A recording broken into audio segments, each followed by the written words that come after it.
Yung mga boss, Suzuki Jimny tayo naman ngayon. At ang ikakabit ko naman sa kanya ay Maruko horn. At ipakita ko sa inyo yung stock at saka yung ikakabit kong Maruko horn. Okay? So ito yung Suzuki Jimny at ito naman yung stock. Yung makikita nyo. Yung stock niya dito yan nakalagay. Yung isang piraso lang yung mga boss. Okay? At ang plano ni bossing customer ay dito niya ipupusto yung Maruko horn. Okay? So yung Maruko horn naman ay ito. Yan. Maruko horn. Okay? Kung magtatanong bossing ha, ito ay dala ni bossing customer. Okay? So, ang ginagamit namin dito, ang relay, ay ganito. Ano, 80 amperes. Kita nyo? Yan yung 80 amperes. 70 amperes, okay lang din. Pero kung meron kayong ganito, 80 amperes. Yan. Check nyo ha, oh. Yan, screenshot nyo na lang para makita nyo. Okay? Yan yung itsura niya. Ngayon, pakinig naman natin yung tunog ng ng stock. Okay, papakinig ko sa inyo yung tunog nitong stock na ito. Check natin ha. Buksan natin, tapos pakinggan natin ang tunog ng stock. Okay, so yun yung tunog ng stock natin na busina. Ngayon, ang pagkakalas naman nito mga boss, tanggalin nyo lang yung clip nito. Dalawa lang yan. Tapos meron din dito sa ilalim, check natin na. Yun, pinipihit lang yan para lumambot or matanggal yung pagkakakalak niya doon sa ibabaw at ilalim. Dalawa lang yan, tig-isa lang yan dito. Phillips screw, tapos pipihitin nyo lang ganun. Pakabila or pakanan, maalin lang yun. Basta't yung magkabilang gilid na yun, kailangan mapunta naman yun sa ibabaw at ilalim. Okay, pipihitin nyo lang, isa lang. Kaliwa or kanan, maalin lang yun dun. Okay? So, katulad dito, ipapakita ko sa inyo. Yan. Kapag tatanggalin nyo yun, pipihitin nyo lang yan. Gamit ang Phillips screw. Tapos, ganun lang. Yun, ganun lang. Para lumambot lang yung lock niya kapag ihuhugutin natin. Ganun lang. Isa lang yun. Tapos, pwede na nating hilahin yan. Lalambot na yun. Okay? So, dito, syempre, kakalasin natin to. Tapos yun, mag-uumpisa kayo dito sa bandang ilalim, hilahin nyo lang yan. Yung, ganun ganun lang. Tapos dito, check natin ha, sikwatin natin yung mismong lock niya. Ayan, ganyan lang di ba? Tapos yan, lagay lang natin dito para madaling makuha kapag ibabalik na natin. Ganyan lang.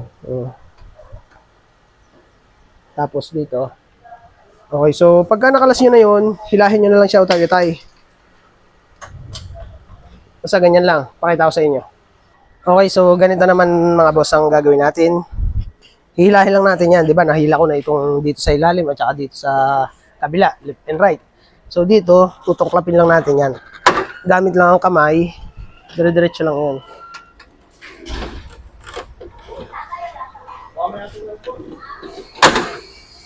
Yun, ganun lang. Tapos, tanggalin natin yung signal light. Tapos dito. Okay, so ganun lang. Yan, tanggal na siya. Puro clip lang yan mga boss lahat. Okay. At ayan na nga mga boss, nakalas ko na lahat yung or yung grills, nakalas ko na. Okay. So yung busina niya, ito lang yun. Ngayon, dito ko naman ilalagay yung bagong busina. Yan, sa tapatan na to. Yung Maruko horn, gagawan ko na lang ng bracket. Yan, pa ganyan. Basta lalagyan ko lang yun dyan. Gagawa ko ng paraan na tipong kailangan ay hindi siya magkakaroon ng sagabal. Okay? So, gagawa ko muna ng paraan to para all goods na. Pakita ko lang sa inyo mamaya kung paano ko babraketan. At syempre, kinalas ko din yung yung sa signal light para ma-pull out ko na yung mismong grills. Okay? So, yun lang. Gagawa muna ako ng bracket ito. Diyan ko ilalagay yun. Ay, yan na nga mga boss. At nakakuha na ako ng nakakita na ako ng lalagyanan natin ng bracket. So, dito, Kung makita nyo, may tornilyuhan yan dyan, dalawa. Tsaka dito sa ilalim. At dito sa kabila. Ayan, yung part na yan. Diyan na ako magagawa ng bracket. Dalawa yun. So dito, kung makikita nyo yun, ayan. Kung makikita nyo yan, gumawa lang ako ng bracket dyan, 4 inches. Pinantay ko lang yan dito. Ayan, pati dito. So gumawa ako ng dalawang 4 inches at isang 15 inches na pabalagbag naman na bracket. Okay? So dito, ayan, ito yung dalawang bracket na 4 inches at isang bracket na 15. Ayan, so ganito ang position yan. Ganyan ang magiging position yan. Ayan, okay, so dito tapatan yun. Kung saan yung tapat nun, dyan din, tapos dun sa bakante na yun, yun. Ayan, patapat lang yan dyan. Tapos ganito ang gagawin ko dyan. Isusukat ko yung bracket papunta dito. Ngayon, kung ano yung magiging pwesto nun dun, yung tatapatan niya, yun lang yung bubutasin ko na panel. Papakita ko sa inyo mamaya. Ito, tatanggalin ko muna yung tornilyo nito para maitapat ko kung saan ko iaano yun. Kung saan ko guguhitan or bubutasin yung panel. Kaya hindi ko pa tinatanggal itong plastic na ito. Kaya naman kalasin yan. Ang kakalasin nyo lang dyan ay 1, 2, 3, 4, 5, 6. Yan. Yan lang yan. 2, 4, 6, 7. 7 lang. Okay? So yun. Susukatan ko lang ito mamaya. Okay, kakalasin ko lang itong tornilyo na to. Ngayon mga boss, nasukatan ko na or naguhitan ko na. Ayun, kung makita nyo. Yan. Ganyan lang ginawa ko dyan mga boss. Ayun o. Tinapat ko lang yun. Tapos mamaya, guguhitan ko pa yun papunta dito. Yung kasing kapal lang nito. And same lang dito sa tapat na to. Tapos susukatan nyo lang yan kung saan tatapat yung ito. Yan, yan. Kung saan tatapat itong position nito. Kung ano yung tatapat nito, ganyan. Ganun lang gagawin nyo dun. Okay? Hanggang dun lang tayo susukat ng bakal or nung pagbubutasan natin. Okay? Pakita ko sa inyo mamaya pagka nasukatan ko na to at kakalasin ko na itong plastic na to. Okay, nakalas ko na yung mga boss yung pinaka-cover niyan. Tapos dito ay nakuha ko na rin yung sukat niya. Tapos dito, yung ganyan kakapal. Tapos yan, ang sukat niyan parang ganito lang. Yan, isinukat ko yan ganyan. Lagyan nyo lang ng allowance sa medyo makapal para may play pa rin siya. Ayun. Okay, sinakto ko lang yun dito sa guhit na to. Yan, tsaka dito. Ayun. Okay. So, bubutasin ko na yung cutter blade lang katapat niyan. Okay, nabutas ko na mga boss. At ito na yun. Ayun. Gamit ko lang dyan ay syempre cutter blade. Ginayat-gayat ko lang yun ng pag-ganon, pag-ganyan. So, yun lang yun.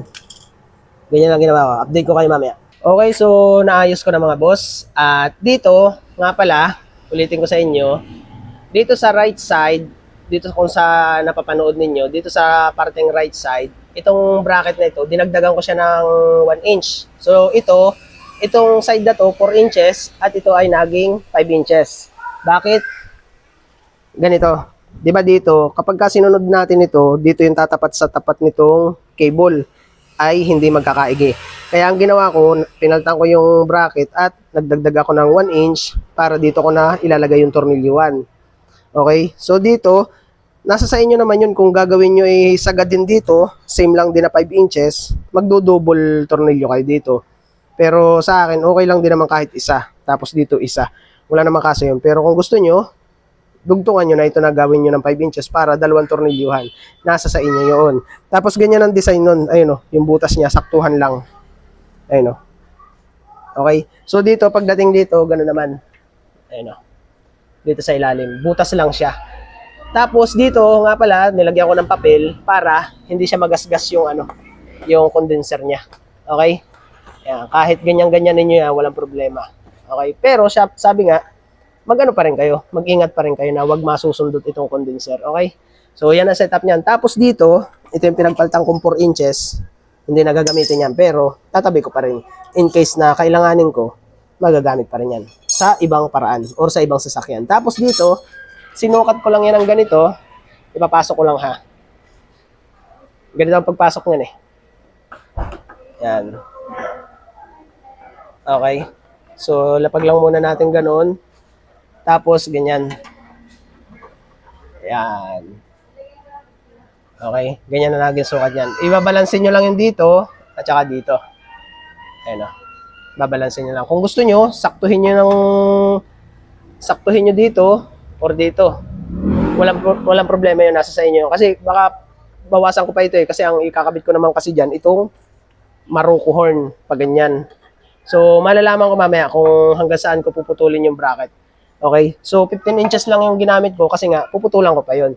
Ngayon, itong setup natin na to ng bracket, lahat ng busina niya. Halimbawa, nagkabit kayo dito na basta kakasya yung Bosch Europa or Negasonic Roots, basta't ganyan ang magiging bracket niyo yan. Okay? Matibay na yan. Ayan o. Okay? Kung ang ikakabit nyo yung maliit-liit na na snail type horn, mas maganda kakasya yun dyan. Okay, dito sa magkabilang part na to. Okay, so bubutasan ko na muna to. At saka yung mismong kakabitan ko ng busina para dire-diretso na, tuloy-tuloy na. Okay, so mamaya kakalasin ko ulit yan at pipinturahan ko na ng itim yung bracket. Okay, gaya nga nasabi ko, kahit anong busina nakakasya dito, ganyan ang sistema ng bracket, full goods na yan. Okay, yan yun. Okay, so naikamada ko na yung bracket at nag-adjust ako pataas, isinagad ko na dun. Pero yung isa kong butas, hindi ko na hindi ko na pinutol. Kasi nga, in case na halimbawa, nagpalit si bossing customer ng bagong busina at kailangan ibaba yung bracket, meron pa akong isang butas. Tigisa yun. Okay, so hindi ko pa ito pinipix. Ito nakapix na at lalagyan ko pa siya ng spacer. Ganito gagawin ko dyan mga boss. Ganyan na magiging setup niyan. Okay, so dito i-adjust ko pa yan, saktong-saktuhan lang yan sa ilalim. Makikita nyo mamaya, lalagyan ko yan ng spacer. Double nut, kumbaga. Maglalagay muna ako ng nut, tapos ay washer, tapos lock nut. Okay, same lang din dito sa kabila. So itong setup natin ito, all goods na yan. Yan ang magiging itsura niya. Okay, so hindi ko na rin puputulan in case na kailangan ng halimbawa ay may bagong busina si bossing, yan na rin yun. Yan na rin bracket na yan. Gaya nga na sabi ko sa inyo, kahit anong busina ilagay nyo dyan, nasasakto dito sa cover na ito, ay okay na yan, yung ganyang bracket, ganyang setup. Ayan, dito. Yan, dito nakatornilyo, tapos dito yung isa. Okay, so ito, pipinturahan ko na, tapos ay isasabit ko na yung busina at ituturo ko din sa inyo kung paano ng relay. Siguro dito ko na ilalagay yung relay kasi nandito yung yung stock na busina. Diyan na lang din yun. Tapos magwa-wire na lang ako dun siguro ng positive. Okay? So malalaman natin kung dito ko ilalagay yung relay or doon na lang para mabilis ang kamada. Okay? So tignan natin mamaya. Ayusin ko na muna to. At kung nakita niyo na nga mga boss, napinturahan ko na ng itim yan. Flat black lang yan mga boss. Tapos ay isasabit ko na yan doon. Okay? So konting-konti na lang to. Pagka naisabit ko na yan, ilalagay ko na yung busina and then magwa-wiring na ako. So sa pagwa-wiring naman, napaka-basic lang naman nun. Tuturo ko na lang din sa inyo kung paano gagawin yun. Yung mga boss, naikabit ko na yung bracket at syempre yung naitornilyo ko na rin, nakapix na yan. Dito sa taas, all goods na rin yan. Tsaka dito syempre. Yan, okay na yung mga yan. Tapos, ito yung sinasabi ko sa inyo, nilagyan ko muna ng nut. Okay? Tapos ay washer. Saka ko ilalagay dyan yung busina. Tapos ay lock nut ulit. Same lang din dito. Nut, washer, busina, tapos tornilyo. Okay? So, yan yung setup niyan. Ngayon, dahil okay na yung ating, pagbabracket, hindi na tayo gagalaw dyan, tatanggalin na natin to para safe na. Ayan walang gasgas yung ating condenser. Yun yung purpose ko na naglalagay ako ng ganito. Tapos, halimbawa, kung magbubutas naman kayo ng mga bumper na ang nasa likodan ay condenser or radiator, maglagay lang kayo dito ng na hanggat maaari kung may plate bar kayo na kahit yung manipis lang or plywood na 3/4 para in case na lumampas, may pa rin kayo, may stopper ba, kumbaga. Kung may bakal kayo na plain sheet, mas mainam yun. Para kahit bumundol yun dun sa mismong plain sheet, hindi agad-agad na mabubutas or tatagusan ng drill yung ating condenser. Okay? So, isa-set up ko na yung busina. Okay, naikabit ko na mga boss yung busina at ganyan ang itsura niyan. Ayan, kung makikita nyo. Yung allowance niyan sa likod mga boss, malaki pa. Siyempre pati dito. Okay? Yan o, kantong-kanto lang yan. Tapos yung sa airbag niya na switch na doon sa ilalim. Safe na safe pa rin yan. Okay, ganyan ang naging pwesto niya. Kung makita nyo, yan o. Okay, so magwa-wiring na ako. Madali lang naman to. I-disable ko na lang ito, tapos ay yun. Maglilinya na ako papunta dito sa ano. Siguro dito ko na lang ilalagay yung relay. Yan, para mabilis ako mag-troubleshoot. Okay? So maglilinya ako niyan, tapos dito. Yun, ganun lang. Lilinya ko na muna. Pakita ko sa inyo mamaya. Okay na, ilinya ko na mga boss at ito na yun. At inaabot na ako ng gabi. Alas 5 na. Mag-alas 6 na. So madilim na. Ngayon, bilisan na lang natin. 2 wire yung nilinya ko. Ayan. Okay, so walang label ito. Titestarin ko na lang mamaya. Yung isang piraso, yung isang linya, itinap ko yun dito. Isa dito, tapos ay parallel lang dito. Okay? Ngayon, yung isang wire, ito yun. Maalin lang dito yan ha. Yan, maalin lang dito. Yung isang wire dito yun, itinap ko na dun sa original ng busina. Isang wire lang naman yan. Ayan o. Pero hindi ko yan tinap. Isinukso ko lang. Ayan o. Okay. Tapos, diretso yan dito. Iaayos ko na lang yan. Tapos yan, dire-diretso na yan dito. Tetesterin ko na lang yun, yung para sa 86. Yun nga, itong wire na to. At 87 para dito sa busina. Ito kasi ang ground niyan, itong chassis ground na. Yan na ang ground niyan. Isang input lang yan. Okay? Tapos yun, dadaling ko na dito, magre-relay na ako. Okay? Yung isa para sa 87 at yung isa 86. Ground, tatap ko na lang, then positive 30. Yung 85 ground. Okay? So yan yun. Ano ko na muna. Ililinya ko na muna. Wala akong stand kaya hindi ko mapakita sa inyo kung paano ko ginagawa. Pero ipapaliwanag ko lang sa inyo, sana masundan nyo na lang. Okay? Okay, at naiayos ko na yung linya mga boss. Ayan, nai-cable tie ko na rin. At syempre, naitap ko na rin dito yung input niya. Ayan. Tapos dito, naikamada ko na yung wire. Ibinaybay ko yan dito. Tapos doon, all goods na rin yan. At pagkatapos dito, pinutol ko na yung 2 wire. Ngayon, nahanapin ko na lang dito yung positive nung busina. Or yung pag pinindot natin sa manibela, iilaw yung isang wire diyan. Kapag umilaw yun, pag pinindot natin sa busina at umilaw yung isang wire, yun yung itatap natin sa number 86 ng relay. Okay, so ititrace ko na muna. Ganito lang ang gagawin nyo pag titrace. Ayan, ganyan ang ginawa ko. So binalatan ko siya parehas. So unang attempt ko sa kanya, goods agad. So yan, yung test light natin, nilagay natin doon sa isang wire. At yung kabilang dulo ng test light, ilagay natin sa negative. Kasi nga, positive trigger yung output ng stock na busina. Tapos, titestingin natin, pindutin yung manibela. Check natin ha, oh. Check nyo dun yung aking testera, oh. Oh, pinipindot ko yan. Tama, oh. Oh. Okay? So, madali lang natin i-trace yun. Kahit walang label or palatandaan yung ginawa natin, madali lang yan basta't may test light tayo. So, diyan ko itatap yung number 86 ng relay. So, dito, titignan lang natin do sa relay ay, so, ito yung pabalagbag. Yan, ito yung 30. So, dito, ihaharap nyo yung 30. Ito ang 86, ito ang 85, at ito yung 87. Basta't ihaharap nyo lagi yung 30 sa inyo. Yung kanan, 86, yung kaliwa, 85, at yung kabilang dulo is yung 87 na. So, dito ko yan ilalagay sa 87 at 86. Yan, talupan ko na itong dalawang ito. Yan. Yung 2 wire na yon, yung mayroong source ng busina sa 86 at yung kabilang wire is 87 na. Okay, yung 85 i-ground ko na at yung 30 with fuse dito na yan sa positive. Okay? Masusundan. So, naitap ko na mga boss at ayan na yun. Yung number 86, syempre, ito yung switch na pagka pinindot mo yung busina is nailaw. At ito namang kabilang wire, yan na yung dito sa busina.